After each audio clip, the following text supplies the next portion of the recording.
My dear students, आज हम बात करेंगे N+L रूल। क्या है N+L नियम? माय डियर, आवभव प्रिंसिपल, आवभव सिद्धांत क्या कहता है? वो कहता है कि जो इलेक्ट्रॉन हैं वो सबसेल में ऊर्जा के बढ़ते हुए क्रम में प्रवेश पाते हैं, अर्थात परमाणुओं के उपकोषों में इलेक्ट्रॉन निम्नतम ऊर्जा के रिक्त ऑर्बिटलों में क्रम से एक एक करके प्रवेश पाते हैं। तो वहाँ पे जो एनर्जी लेवल सीक्वेंस है, जो ऊर्जा स्तर है, उसमें जो क्रम है उसको आइडेंटिफाई करना, उसको डिटरमाइन करना, उसका निर्धारण करना थोड़ा कठिन है। ऊर्जा स्तरों, जो कोषों की ऊर्जा का क्रम होता है, उसको हम N+L रूल, N+L नियम के माध्यम से इजीली समझ सकते हैं और उस क्रम को निर्धारित कर सकते हैं। क्या कहता है ये रूल N+L नियम? वो कहता है a new electron enter in that subshell. वो कह रहा है कि इलेक्ट्रॉन उस उपकोष में, उस सबसेल में प्रवेश करता है for which value of N+L is lowest. यानी उस उपकोष में इलेक्ट्रॉन प्रवेश करेगा जिसके लिए N+L की वैल्यू क्या होगी? कम होगी। ठीक है। दूसरा पॉइंट इस रूल में कहता है if value of N+L is same. दूसरी कंडीशन क्या हो सकती है कि अगर N+L की वैल्यू इक्वल आती है दो सबसेल्स के लिए या दो से अधिक सबसेल्स के लिए, ठीक है, then new electron enter that subshell. तब इलेक्ट्रॉन उस सबसेल, उस उपकोष में प्रवेश करेगा फॉर विच, जिसके लिए value of N is lowest, जिसके लिए N का जो वैल्यू है वो कम होगा। ठीक है। तो क्या कहता है कि इलेक्ट्रॉन उस उपकोष में प्रवेश करता है जिसमें N+L की वैल्यू जिसके लिए कम होती है। यदि N+L की वैल्यू सेम है तो फिर उस सबसेल में जाएगा जिसके लिए N की वैल्यू कम होगी। ठीक है। एक एग्जांपल हम लेते हैं। क्या कहता है? विच ऑर्बिटल फील्ड फर्स्ट? कौन सा ऑर्बिटल पहले भरेगा, 4d या फिर 5s? यानी 4d और 5s में इलेक्ट्रॉन कौन से सबसेल में पहले प्रवेश करना आरंभ करेंगे? देखिएगा, फॉर N+L रूल के अकॉर्डिंग इसको यहाँ इंप्लीमेंट करेंगे 4d के लिए।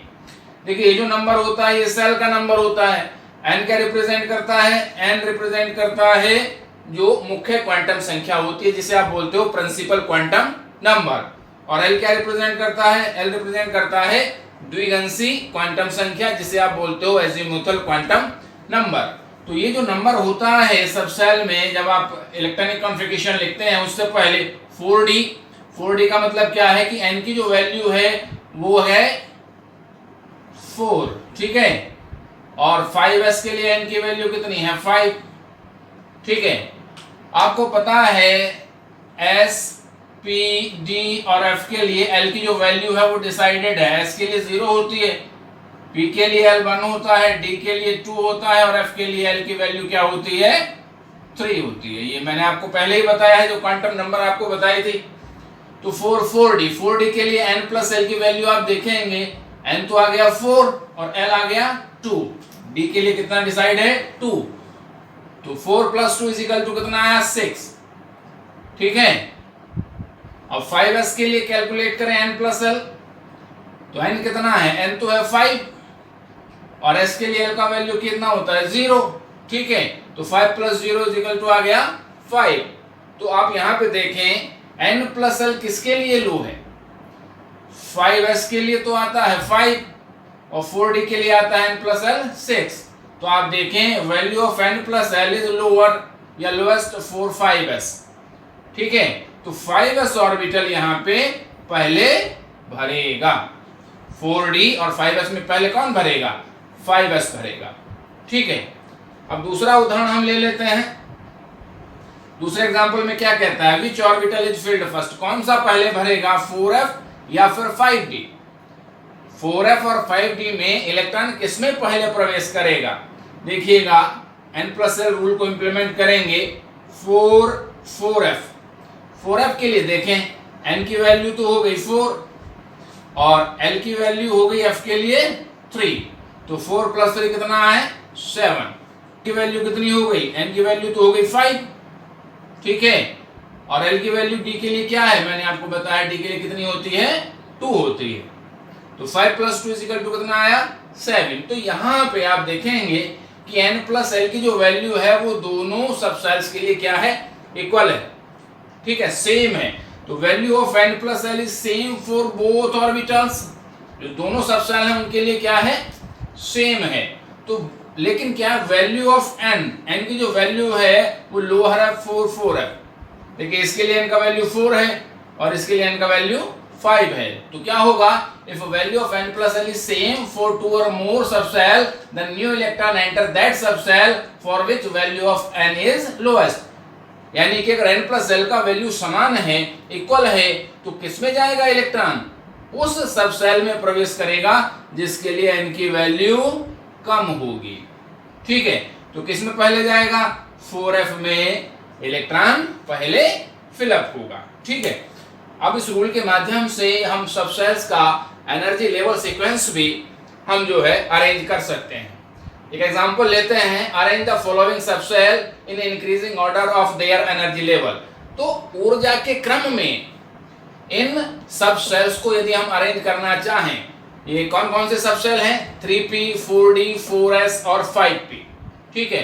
सभी के लिए वैल्यू कैलकुलेट करेंगे n + l का, ठीक है।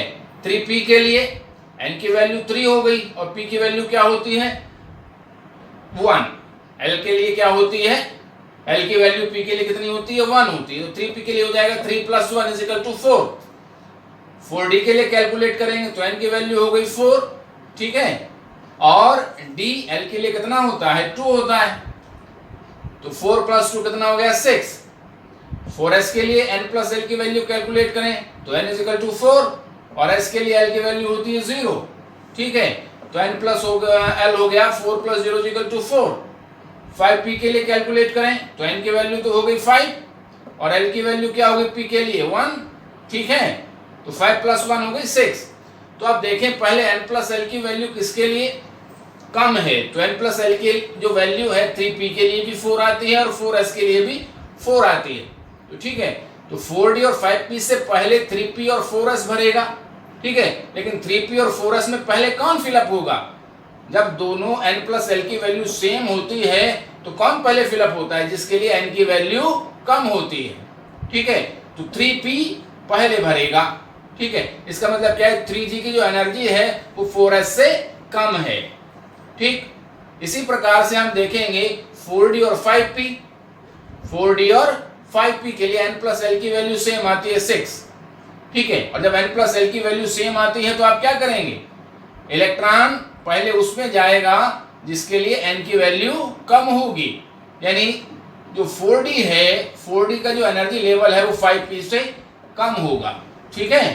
पहले इलेक्ट्रॉन किस में जाएगा 4d में, 5p में बाद में जाएगा, ठीक। तो इस प्रकार से आप देखेंगे कि 4d और 4s को देख सकते हैं कि 4d के लिए 6 है और 4s के लिए 4 है, तो पहले 4s आएगा, तो क्या ऑर्डर हो जाएगा, जब हम इस क्रम में व्यवस्थित करेंगे increasing order of their energy level, तो 3p की एनर्जी सबसे कम होगी, उससे ज्यादा होगी 4s की, फिर आएगा 4d और सबसे ज्यादा हायर एनर्जी का जो सबसेल है यहाँ पे वो है 5p, ठीक है।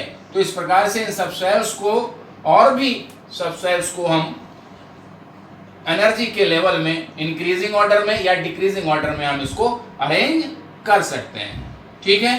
क्लियर हो गई बात, ओके, थैंक यू।